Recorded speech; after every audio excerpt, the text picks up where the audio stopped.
El día sábado 16 de agosto de 2014, en la localidad de Cadereyta, Nuevo León, ocurrió un derrame en un ducto de Pemex. Se estima que el volumen de hidrocarburo derramado equivale a 4.000 barriles de petróleo. Una situación bastante grave que trajo consecuencias muy negativas para esa localidad. Pero ¿por qué los derrames de petróleo son negativos? Tenemos que entender que el petróleo se compone mayormente por hidrocarburos. Un hidrocarburo es un grupo de compuestos orgánicos que contienen principalmente carbono e hidrógeno.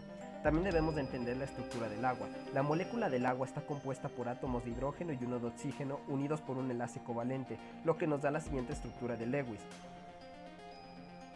Pero claro, para poder determinar esta estructura de Lewis y el enlace covalente, tenemos que saber la configuración electrónica que componen la molécula de agua.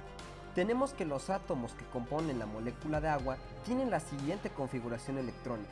El oxígeno tiene un número atómico de 8 y por ende una configuración electrónica de 1s2, 2s2, 2p2. Por lo tanto, podemos decir que los electrones de su última capa se encuentran en un nivel 2 en los orbitales C y P, con un total de 6 electrones de valencia. El número atómico del hidrógeno es de 2 y su configuración electrónica sería de 1s2. Por lo tanto, decimos que solo tiene un electrón de valencia y se encuentra en el nivel 1 en el orbital S.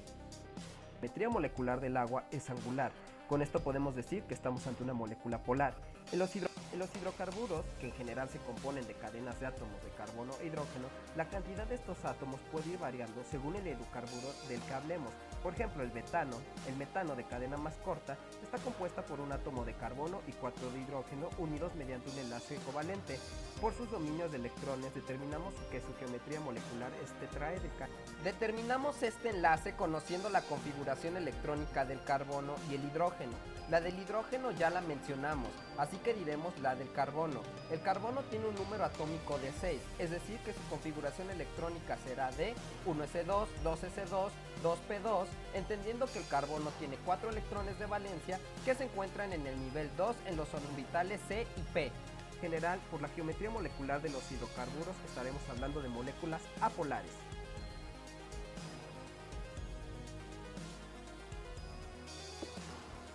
Los hidrocarburos que forman el petróleo son compuestos apolares, mientras que el agua es un compuesto polar. Es por eso que si tomamos en cuenta la frase de lo similar disuelve a lo similar, podemos entender por qué los hidrocarburos son insolubles en agua. Otro factor importante que podemos notar en el derrame de un ducto de petróleo es que el petróleo flota sobre el agua. Esto se debe a la densidad de los hidrocarburos, la cual es menor a la densidad del agua, haciendo que los hidrocarburos se vayan hacia la superficie de la mezcla. Un factor muy importante, por lo cual es sumamente difícil recoger el petróleo derramado, es debido a su viscosidad. La viscosidad es la resistencia que tiene un líquido a fluido.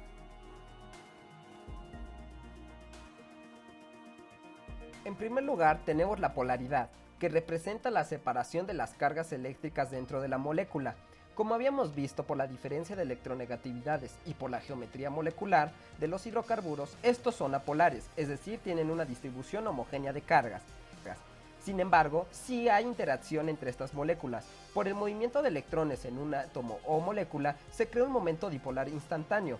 Ese dipolo temporal puede inducir polaridad temporal en el átomo vecino. Por lo tanto, habrá atracción entre las moléculas. A esto se le conoce como fuerzas de dispersión de London. Además, podemos decir que a mayor peso molecular hay mayor probabilidad de que se creen dipolos inducidos, y por lo tanto las fuerzas intermoleculares serán mayores. Hay ciertos hidrocarburos que tienen un peso molecular grande, y como resultado sus fuerzas intermoleculares son mayores. Ejemplo, el octano. En conclusión, como los hidrocarburos son apolares, las fuerzas intermoleculares que habrá entre ellos serán de dipolo inducido a dipolo inducido o fuerzas de dispersión de London. Estas fuerzas intermoleculares son muy débiles y por ende los hidrocarburos se atraen poco. La clave para entender el comportamiento químico del agua es su estructura molecular. Una molécula de agua está conformada de 2 hidrógenos y un oxígeno, lo que le da una estructura molecular angular. Esto se debe a que el átomo de oxígeno, además de formar enlaces con los átomos de hidrógeno, tiene 2 pares de electrones que no se comparten. Debido a que el oxígeno es más electronegativo que el hidrógeno, el átomo de oxígeno acapara los electrones y los mantiene alejados de los átomos de hidrógeno. Esto le da al lado de la molécula de agua que corresponde al oxígeno una carga parcial negativa, mientras que los extremos del hidrógeno tienen una carga parcial positiva. El agua se clasifica como una molécula polar. Gracias a su polaridad, las moléculas de agua se atraen entre sí con gran facilidad. Estas atracciones son un ejemplo de puentes de hidrógenos, los cuales son interacciones débiles que se forman a partir de un hidrógeno con carga parcial positiva y un átomo más electronegativo como es el oxígeno.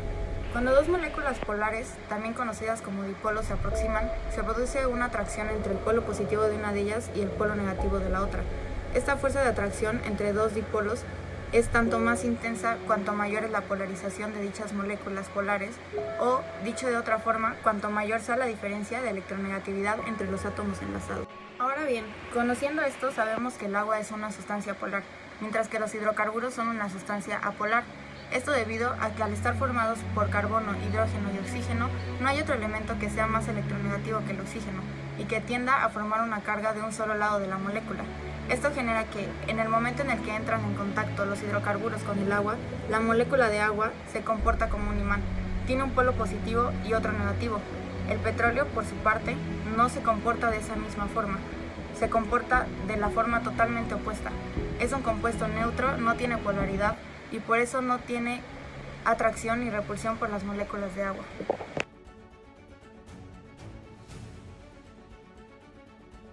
La mayor parte de los hidrocarburos provienen del petróleo.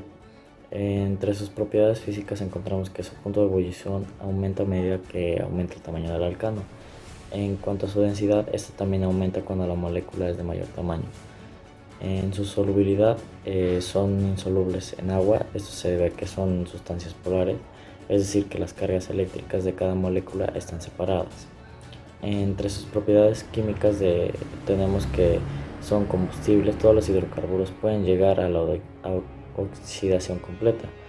Tenemos su pirólisis, que al exponer a los alcanos a un calor de 800 grados pueden descomponerse formando alquenos e hidrógeno libre. Y vamos con las propiedades físicas y químicas del agua.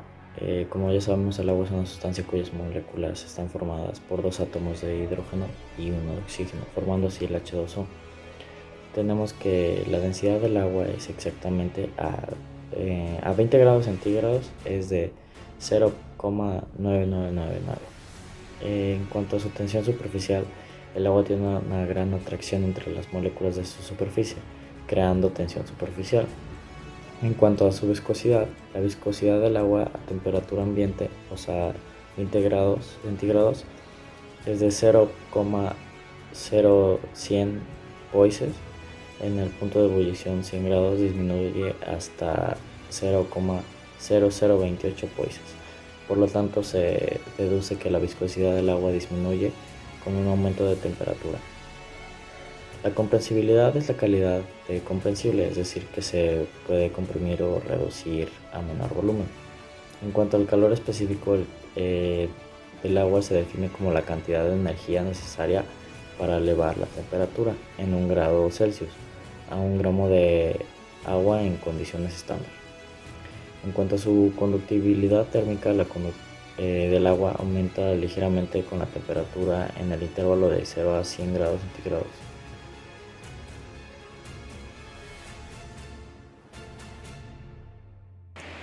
En el momento de llevar a cabo el desarrollo de la situación problema, pudimos encontrar que existe una gran variedad de métodos de separación de los hidrocarburos con el agua. Entre ellas encontramos las opciones más viables, que son las siguientes. En la primera opción tenemos que la Universidad de Massachusetts o el Massachusetts Institute of Technology, el MIT, desarrolló una membrana extremadamente fina a partir de nanotubos con la capacidad de absorber el petróleo en caso de contaminación, como es en la situación problema. Esta membrana está elaborada a partir de una sustancia que tiene la capacidad de absorber el petróleo hasta 20 veces su peso. Además, puede ser usada las veces que sean necesarias después de su limpieza, lo cual se genera a partir del calor. Esto permite recuperar una gran parte del petróleo derramado. Este material innovador está formado por pequeños hilos de 20 nanómetros. Los nanotubos del nuevo material están conformados por un componente de óxido de manganeso y óxido de potasio. Tienen poros que permiten la absorción del petróleo y están recubiertos de una película hidrófoba, lo cual quiere decir que repele al agua y atrae el petróleo. Esto impide entrar al agua a través de la lámina y es una opción muy viable para poder rescatar el petróleo que se derramó en este cuerpo de agua. La propuesta del uso de hongos es la segunda propuesta que nosotros decidimos investigar, la cual habla de poder usar los hongos para descomponer los contaminantes que tienen ciertos hidrocarburos. Esta propuesta fue hecha por el científico Paul Stamets, el cual es experto en micología. Los hongos producen 120 enzimas, muchas de las cuales descomponen una serie de toxinas que tienen los hidrocarburos. El estudio fue realizado en los laboratorios Battelle. Stamets descubrió que los micelios de los hongos de ostión minimizaron la concentración de los hidrocarburos en tierras contaminadas hasta por más de 10.000 partes por millón por gasolina diésel. Esto lo redujo hasta 200 partes por millón en tan solo 16 semanas. Esta propuesta de solución puede ser una propuesta alternativa de apoyo que, junto con otras acciones, podrían reducir de una manera significativa los niveles de contaminantes esparcidos por el cuerpo de agua, en este caso el río.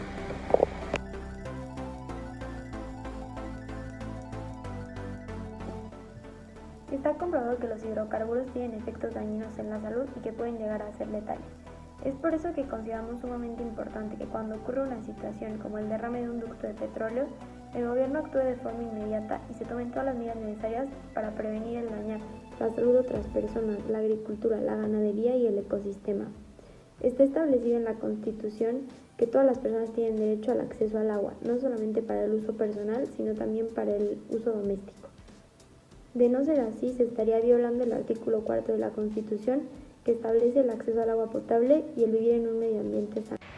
Después de toda la investigación realizada, podemos concluir que el agua, al entrar en contacto con los hidrocarburos, puede tener efectos negativos tanto para la salud como para el medio ambiente. Es por esto que es importante conocer el impacto que puede tener un derrame de petróleo sobre un cuerpo de agua, como lo es en la situación problema, y las consecuencias que se pueden generar a partir de eso. Además, el poder usar agua limpia y vivir en un medio ambiente sano es un derecho que tenemos todos como mexicanos. De hecho, viene en la Constitución, el cual debe ser respetado por cualquier organización, corporación o empresa. Bueno, y como conclusión podemos decir que, como ya hemos visto, los hidrocarburos son muy dañinos para la salud.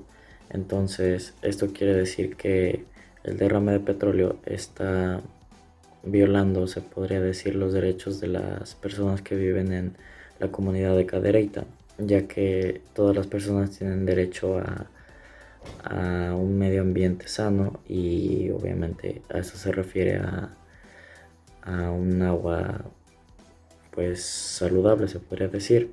En este caso el agua no es saludable porque los hidrocarburos contienen muchas sustancias que son, como ya lo mencioné, dañinas para la salud. La Constitución mexicana garantiza el acceso de agua potable a su población y el derecho a un medio ambiente adecuado para el desarrollo de las comunidades o localidades. Después del análisis de la situación problema, podemos observar que estos derechos se ven violados, debido a que el derrame de petróleo en el río provoca una gran cantidad de agentes contaminantes que no permiten el uso correcto del agua, que viola sus derechos respecto a tener un ambiente sano para desarrollarse, que impide el derecho fundamental a tener acceso a agua potable. Y por último, este tipo de sucesos pueden mermar las actividades económicas de la zona, como puede ser la pesca y el turismo, y sobre todo violenta el derecho fundamental de las comunidades de tener una calidad de vida digna.